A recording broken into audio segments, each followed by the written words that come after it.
ಜೈ ಶ್ರೀರಾಮ್. ಅವ್ವ ಮಗಳ ಚಾನಲ್ಗೆ ಸುಸ್ವಾಗತ. ನಾನು ಮಮತಾ. ನಾನಿವತ್ತು ಮಾವಿನ ಹಣ್ಣಿನ ಮಿಲ್ಕ್ ಶೇಕ್ನ ಯಾವ ರೀತಿ ಮಾಡೋದು ಅಂತ ತೋರಿಸ್ಕೊಡ್ತಾ ಇದ್ದೀನಿ. ಇನ್ನೇನು ಮಾವಿನ ಹಣ್ಣಿನ ಸೀಸನ್ ಮುಗಿತಾ ಬಂತು.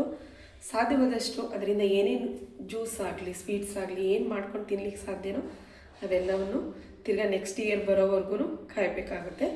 ಹಾಗಾಗಿ ನಾನಿವತ್ತು ಮಿಲ್ಕ್ ಶೇಕ್ನ, ಮಾವಿನ ಹಣ್ಣಿನ ಮಿಲ್ಕ್ ಶೇಕ್ನ ಮಾಡಿ ತೋರಿಸ್ತಾ ಇದ್ದೀನಿ. ಇದು ದೇಹಕ್ಕೆ ತಂಪು ಕೂಡ, ಹಾಗೆ ನಾಲಿಗೆಗೆ ರುಚಿ ಕೂಡ ಹೌದು. ಬನ್ನಿ ಅದಕ್ಕೆ ಏನೆಲ್ಲ ಸಾಮಗ್ರಿಗಳು ಬೇಕು ಅಂತ ನೋಡ್ಕೊಂಬರೋಣ. ಇಲ್ಲಿ ನಾನು ಒಂದೆರಡು ಮಾವಿನ ಹಣ್ಣನ್ನು ಚೆನ್ನಾಗಿ ತೊಳೆದು ಇಟ್ಕೊಂಡಿದ್ದೀನಿ. ಹಾಗೆ ಒಂದೆರಡು ಬಾದಾಮಿ ಮತ್ತು ಒಂದೆರಡು ಪಿಸ್ತಾನ, ಒಂದೆರಡು ಮೂರು ಪಿಸ್ತಾನ ತುರಿದಿಟ್ಕೊಂಡಿದ್ದೀನಿ. 1.5 ಟೀ ಸ್ಪೂನಷ್ಟು ಕಸ್ಟರ್ಡ್ ಪೌಡ್ರನ್ನ ತೊಗೊಂಡಿದ್ದೀನಿ. ಹಾಗೆ 1 ಕಪ್ಗಿಂತ ಸ್ವಲ್ಪ ಕಡಿಮೆ ಸಕ್ಕರೆ ತೊಗೊಂಡಿದ್ದೀನಿ. ನೀವು ಸಿಹಿಗೆ ಅನುಗುಣವಾಗಿ ಸಕ್ಕರೆನ ಹೆಚ್ಚು ಕಡಿಮೆ ಮಾಡ್ಕೋಬಹುದು. 1/4 ಕಪ್ಪಷ್ಟು ಲೈಲನ್ ಸಬ್ಬಕ್ಕಿನ ತೊಗೊಂಡಿದ್ದೀನಿ. ಇಲ್ಲಿ 1.5 ಟೀ ಸ್ಪೂನಷ್ಟು ಸಬ್ಜಾ ಸೀಡ್ಸ್, ಅದನ್ನು 1 ಅವರ್ ನೆನೆಸಿಟ್ಕೊಂಡಿದ್ದೀನಿ. ನೀವು ಟೈಮ್ ಇದ್ದರೆ 2 ಅವರ್ 3 ಅವರ್ ನೆನೆಸಿಟ್ಕೊಂಡ್ರೆ ಇನ್ನೂ ಒಳ್ಳೆಯದು. ಇದಕ್ಕೆ ಕಾಮ ಕಸ್ತೂರಿ ಬೀಜ, ತುಳಸಿ ಬೀಜ ಅಂತಲೂ ಕರೀತಾರೆ. ದೇಹಕ್ಕೆ ತುಂಬ ತಂಪು ಕೂಡ ಹೌದು. ಹಾಗೆ ಒಂದು ಅರ್ಧ ಲೀಟ್ರಷ್ಟು ಹಾಲನ್ನ ತೊಗೊಂಡಿದ್ದೀನಿ. ಬನ್ನಿ ಈಗ ಯಾವ ರೀತಿ ಮಾಡೋದು ಅಂತ ನೋಡೋಣ. ಮೊದಲು ಒಂದು ಪಾತ್ರೆಗೆ ಬಿಸಿಗಿಟ್ಬಿಟ್ಟು ಹಾಲನ್ನ ಕಾಯ್ಲಿಕ್ಕಿಡೋಣ. ಈ ಹಾಲು ಚೆನ್ನಾಗಿ ಕುದಿಬೇಕು. ಒಂದು ಸ್ವಲ್ಪ ಹಾಲನ್ನ ಉಳಿಸ್ಕೊಂಡಿದ್ದೀನಿ, 1-2 ಟೀ ಸ್ಪೂನಷ್ಟು ಹಾಲನ್ನ ಉಳಿಸ್ಕೊಂಡಿದ್ದೀನಿ. ಯಾಕಂದರೆ ಇದರಲ್ಲಿನೇ ಕಸ್ಟರ್ಡ್ ಪೌಡ್ರನ್ನ ಮಿಕ್ಸ್ ಮಾಡಲಿಕ್ಕೆ. ಇದು ಹಾಲು ಚೆನ್ನಾಗಿ ಬಾಯ್ಲ್ ಆಗೋ ಥರ ಕುದಿಬೇಕು, ಚೆನ್ನಾಗಿ ಕುದಿಬೇಕು. ನೋಡಿ, ಅಲ್ಲಿವರೆಗೂ ಕುದಿಲಿ. ಹಾಲು ಚೆನ್ನಾಗಿ ಕುದಿಯೋಷ್ಟರಲ್ಲಿ ಸ್ವಲ್ಪ ಹಾಲಿಗೆ ಈ ಕಸ್ಟರ್ಡ್ ಪೌಡ್ರನ್ನ ಮಿಕ್ಸ್ ಮಾಡಿಬಿಟ್ಟು ಚೆನ್ನಾಗಿ ಗಂಟಿಲ್ದಂತೆ ಇದನ್ನ ಬಿಡಿಸ್ಕೊಳ್ಳೋಣ. ಗಂಟುಗಳಿಲ್ದಂತೆ ನೀಟಾಗಿ ಇದನ್ನು ಮಿಕ್ಸ್ ಮಾಡ್ಕೋಬೇಕು. ನೀವು ಬೇಕಿದ್ರೆ ನೀರಲ್ಲಾದರೂ ಮಿಕ್ಸ್ ಮಾಡ್ಬೋದು, ಹಾಲಲ್ಲಾದರೂ ಮಿಕ್ಸ್ ಮಾಡ್ಬೋದು. ಹಾಲಲ್ಲಿ ಮಿಕ್ಸ್ ಮಾಡಿದ್ರೆ ಚೆನ್ನಾಗಿರುತ್ತೆ. ಹಾಲಲ್ಲಿ ಮಿಕ್ಸ್ ಮಾಡ್ತಾಯಿದ್ದೀನಿ. ನೋಡಿ, ಇದನ್ನ ನೀಟಾಗಿ ಮಿಕ್ಸ್ ಮಾಡಿದಾಗಿದೆ. ಬನ್ನಿ ಇವಾಗ ಹಾಲು ಕುದ್ದಿದೆ ಅಂತ ನೋಡೋಣ. ನೋಡಿ, ಈಗ ಹಾಲು ಕುದೀತಾ ಇದೆ. ಈ ಟೈಮಲ್ಲಿ ಸಕ್ಕರೆನ ಸೇರಿಸೋಣ. ಸಕ್ಕರೆ ಸೇರಿಸ್ಬಿಟ್ಟು ಚೆನ್ನಾಗಿ ಸಕ್ಕರೆ ಕರಗೋವರೆಗೂ ಮಿಕ್ಸ್ ಮಾಡೋಣ. ಈ ಹಾಲಿನಲ್ಲಿ ಸಕ್ಕರೆ ಪೂರ್ತಿಯಾಗಿ ಕರಗಬೇಕು. ಹಾಗಿದ್ರೆ ಚೆನ್ನಾಗಾಗುತ್ತೆ. ಹಾಲು, ಸಕ್ಕರೆ, ಮ್ಯಾಂಗೋ, ಹಾಗೆ ಸಬ್ಜಾ ಸೀಡ್ಸು, ಸಬ್ಬಕ್ಕಿ ಇದೆಲ್ಲ ಹಾಕ್ಕೊಂಡು ಮಿಲ್ಕ್ ಶೇಕ್ನ ಕುಡಿತಾ ಇದ್ದರೆ ತುಂಬ ಚೆನ್ನಾಗಿರುತ್ತೆ. ನೋಡಿ, ಇದು ಚೆನ್ನಾಗಿ ಸಕ್ಕರೆ ಕರಗಬೇಕು ಹಾಲಿನಲ್ಲಿ. ಇದು ಚೆನ್ನಾಗಿ ಸಕ್ಕರೆ ಕರಗಲಿ. ನೋಡಿ, ಸಕ್ಕರೆ ಚೆನ್ನಾಗಿ ಕರಗಿದೆ. ಈ ಟೈಮಲ್ಲಿ ಇದಕ್ಕೆ ಕಸ್ಟರ್ಡ್ ಪೌಡ್ರನ್ನ ಸೇರಿಸೋಣ.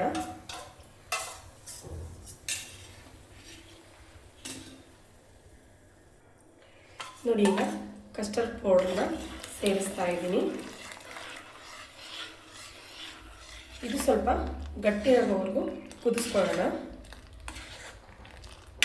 ಕಸ್ಟರ್ಡ್ ಪೌಡ್ರ್ ಹಾಕಿದ ನಂತರ ಸಾಮಾನ್ಯವಾಗಿ ಹಾಲು ಗಟ್ಟಿಯಾಗುತ್ತೆ. ಅಲ್ಲಿವರೆಗೂ ಸ್ವಲ್ಪ ಚೆನ್ನಾಗಿ ಕುದಿಸ್ಕೊಳ್ಳೋಣ. ನೋಡಿ, ಗಟ್ಟಿ ಆಗ್ತಾ ಬರ್ತಾ ಇದೆ.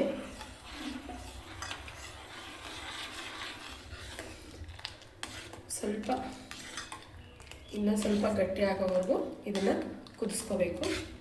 ಸುಮಾರು ಲೋ ಫ್ಲೇಮಲ್ಲಿ ಒಂದು 2 ಮಿನಿಟ್ಸ್ ಇದನ್ನ ಕುದಿಸ್ಕೊಳ್ಳೋಣ. ಉರಿನ ತುಂಬ ಜೋರಾಗಿ ಇಡಬೇಡಿ, ಲೋ ಫ್ಲೇಮಲ್ಲೇ ಒಂದು 2 ಮಿನಿಟ್ಸ್ ಇದನ್ನ ಕುದಿಸ್ಕೊಳ್ಳಿ. ನೋಡಿ, ಈಗ ಒಂದು 2 ಮಿನಿಟ್ಸ್ ಬಾಯ್ಲ್ ಆಗಿದೆ. ಇದನ್ನು ಸೈಡಿಗೆ ಎತ್ತಿಟ್ಟು ಪೂರ್ತಿ ತಣಿಲಿಕ್ಕೆ ಬಿಡೋಣ. ಅಷ್ಟರಲ್ಲಿ ಒಂದು ಪಾತ್ರೆನ ಇಟ್ಕೊಂಡು ಅದಕ್ಕೆ ಸ್ವಲ್ಪ ನೀರನ್ನ ಸೇರಿಸೋಣ. 1-2 ಗ್ಲಾಸಷ್ಟು ನೀರನ್ನ ಹಾಕೋಣ. ನೀರು ಚೆನ್ನಾಗಿ ಬಾಯ್ಲ್ ಆಗಲಿ. ಈ ನೀರು ಚೆನ್ನಾಗಿ ಕುದಿ ಬರಲಿ. ನೋಡಿ, ನೀರು ಚೆನ್ನಾಗಿ ಕುದೀತಾ ಇದೆ. ಈ ಟೈಮಲ್ಲಿ ಲೈಲನ್ ಸಬ್ಬಕ್ಕಿನ ಸೇರಿಸೋಣ. ಸುಮಾರು ಇದು 3ರಿಂದ 4 ನಿಮಿಷಗಳ ಕಾಲ ಚೆನ್ನಾಗಿ ಬೇಯಬೇಕು. ಒಂದು 3ರಿಂದ 4 ನಿಮಿಷ ಚೆನ್ನಾಗಿ ಬೇಯಬೇಕಾಗುತ್ತೆ. ಉರಿನ ಮೀಡಿಯಂ ಫ್ಲೇಮಲ್ಲಿಡಿ. ಒಂದು 3-4 ನಿಮಿಷಗಳ ಕಾಲ ಬೇಯಲಿ. ಅಷ್ಟರಲ್ಲಿ ಮಾವಿನ ಹಣ್ಣನ್ನು ಕಟ್ ಮಾಡ್ಕೊಳ್ಳೋಣ ಬನ್ನಿ. ನೋಡಿ, ಮಾವಿನ ಹಣ್ಣನ್ನು ತೊಳೆದು ಇಟ್ಕೊಂಡಿದ್ದೀನಿ. ಈ ರೀತಿಯಾಗಿ ಚಿಕ್ಕ ಚಿಕ್ಕ ಪೀಸ್ಗಳನ್ನಾಗಿ ಕಟ್ ಮಾಡ್ಕೋಬೇಕು. ಈ ರೀತಿಯಾಗಿ ಚಿಕ್ಕ ಚಿಕ್ಕ ಪೀಸ್ಗಳನ್ನಾಗಿ ಕಟ್ ಮಾಡ್ಕೋಬೇಕು. ನೋಡಿ, ಈ ರೀತಿಯಾಗಿ ಚಿಕ್ಕ ಚಿಕ್ಕ ಪೀಸ್ಗಳನ್ನಾಗಿ ಕಟ್ ಮಾಡ್ಕೋಬೇಕು. ಎಲ್ಲ ಹಣ್ಣುಗಳನ್ನು ಈ ರೀತಿ ಕಟ್ ಮಾಡ್ಕೊಳ್ಳೋಣ. ನೋಡಿ, ಈಗ ಇದು ಬೆಂದಿದೆ. ಗ್ಯಾಸ್ನ ಆಫ್ ಮಾಡಿಬಿಟ್ಟು ಇದನ್ನು ಸೋದಿಸ್ಕೊಳ್ಳೋಣ.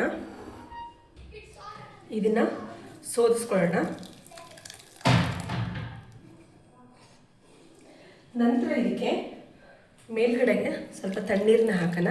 ಯಾಕೆ ಅಂದರೆ ಮುದ್ದೆ ಥರ ಆಗಿಬಿಡುತ್ತೆ. ಅದಕ್ಕೆ ಈ ಸಬ್ಬಕ್ಕಿ ಉದುರಾಗಿರಬೇಕು, ಸ್ವಲ್ಪ ಬಿಡಿ ಬಿಡಿಯಾಗಿರಬೇಕು ಅಂದರೆ ಮೇಲ್ಗಡೆಗೆ ಸ್ವಲ್ಪ ನೀರನ್ನ ಹಾಕಿ ಸೋದಿಸ್ಕೋಬೇಕು.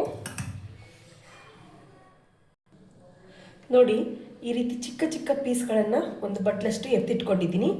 ಮಿಕ್ಕಿದ ಹಣ್ಣನ್ನು ಜಾರ್ಗೆ ಸೇರಿಸ್ತಾ ಇದ್ದೀನಿ. ಇದನ್ನು ನುಣ್ಣಗೆ ರುಬ್ಕೊಂಬರೋಣ. ನೋಡಿ, ಈಗ ಹಾಲು ಮತ್ತು ಕಸ್ಟರ್ಡ್ ಪೌಡ್ರ್, ಸಕ್ಕರೆ ಏನು ಸೇರಿಸಿದ್ವಲ್ಲ ಅದು ಪೂರ್ತಿ ತಣ್ಣಗಾಗಿದೆ. ಅದಕ್ಕೆ ಇವಾಗ ನಾನು ಸಬ್ಬಕ್ಕಿನ ಬೇಯಿಸಿಟ್ಕೊಂಡಿದ್ನಲ್ವ ಅದನ್ನು ಸೇರಿಸ್ತಾ ಇದ್ದೀನಿ.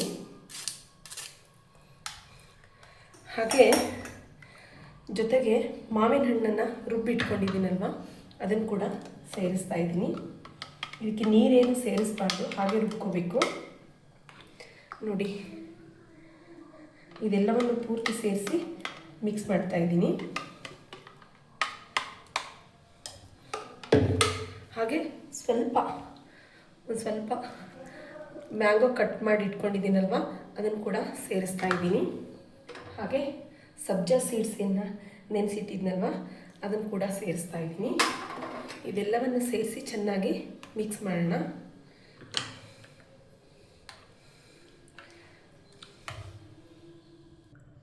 ನೋಡಿ, ತುಂಬ ರುಚಿಯಾಗಿರ್ತಕ್ಕಂಥ ಮಾವಿನ ಹಣ್ಣಿನ ಮಿಲ್ಕ್ ಶೇಕು ರೆಡಿಯಾಗಿದೆ. ನೋಡಿ, ಎಷ್ಟು ಚೆನ್ನಾಗಿ ಕಾಣಿಸ್ತಾ ಇದೆ. ಬನ್ನಿ ನೋಡೋಣ ಟೇಸ್ಟ್ ಯಾವ ರೀತಿ ಇದೆ ಅಂತ. ನೋಡಿ, ತುಂಬ ರುಚಿಕರವಾಗಿರ್ತಕ್ಕಂಥ ಮಾವಿನ ಹಣ್ಣಿನ ಮಿಲ್ಕ್ ಶೇಕ್ ರೆಡಿಯಾಗಿದೆ. ಟೇಸ್ಟ್ ಕೂಡ ಅಷ್ಟೇ ಅದ್ಭುತವಾಗಿರುತ್ತೆ. ಹಾಗೆ ದೇಹಕ್ಕೆ ಕೂಡ ತಂಪು. ಏಕೆಂದರೆ ಕಸ್ತೂರಿ ಬೀಜಗಳನ್ನು ಹಾಕಿದ್ದೀವಿ, ಆಮೇಲೆ ಸಬ್ಬಕ್ಕಿನ ಹಾಕಿದ್ದೀವಿ. ತುಂಬ ಟೇಸ್ಟಿಯಾಗಿರುತ್ತೆ, ತುಂಬ ತಂಪಾಗಿರುತ್ತೆ, ತುಂಬ ರುಚಿಯಾಗಿರುತ್ತೆ ಕೂಡ. ನೀವು ಕೂಡ ಮನೆಯಲ್ಲಿ ಟ್ರೈ ಮಾಡಿ ನೋಡಿ ಎಷ್ಟು ಚೆನ್ನಾಗಿ ಬಂದಿದೆ ಮಾವಿನ ಹಣ್ಣಿನ ಮಿಲ್ಕ್ ಶೇಕ್. ಬನ್ನಿ ಟೇಸ್ಟ್ ನೋಡೋಣ. ತುಂಬ ರುಚಿಕರವಾಗಿರ್ತಕ್ಕಂಥ ಮಾವಿನ ಹಣ್ಣಿನ ಮಿಲ್ಕ್ ಶೇಕ್ ರೆಡಿಯಾಗಿದೆ. ನೀವು ಕೂಡ ಮನೇಲಿ ಟ್ರೈ ಮಾಡಿ. ಬನ್ನಿ ರುಚಿಯಾಗಿ ಹೇಗಿದೆ ಅಂತ ನೋಡೋಣ. ತುಂಬ ಚೆನ್ನಾಗಿದೆ. ಬಾ ತಗೊಳ್ಳಿ. ರುಚಿ ತುಂಬ ಅದ್ಭುತವಾಗಿದೆ. ನೀವು ಕೂಡ ಮನೇಲಿ ಟ್ರೈ ಮಾಡಿ. ಹಾಗೆ ಯಾರೆಲ್ಲ ಈ ಅವ್ವ ಮಗಳ ಚಾನಲ್ನ ಹೊಸದಾಗಿ ನೋಡ್ತಾ ಇದ್ದೀರಾ, ಪ್ಲೀಸ್ ಸಬ್ಸ್ಕ್ರೈಬ್ ಮಾಡಿ. ಹಾಗೆ ವಿಡಿಯೋನ ಕೊನೆವರೆಗೂ ನೋಡಿ, ಲೈಕ್, ಶೇರ್, ಕಮೆಂಟ್ ಮಾಡಿ. Thank you for the watching. Next ವಿಡಿಯೋದಲ್ಲಿ ಹೊಸ ರೆಸಿಪಿಯೊಂದಿಗೆ ಮತ್ತೆ ಸಿಗ್ತೀನಿ. ನಾನು ನಿಮ್ಮ ಮಮತಾ, ಅವ್ವ ಮಗಳು. Thank you. ಬಾಯ್. ಬಾಯ್.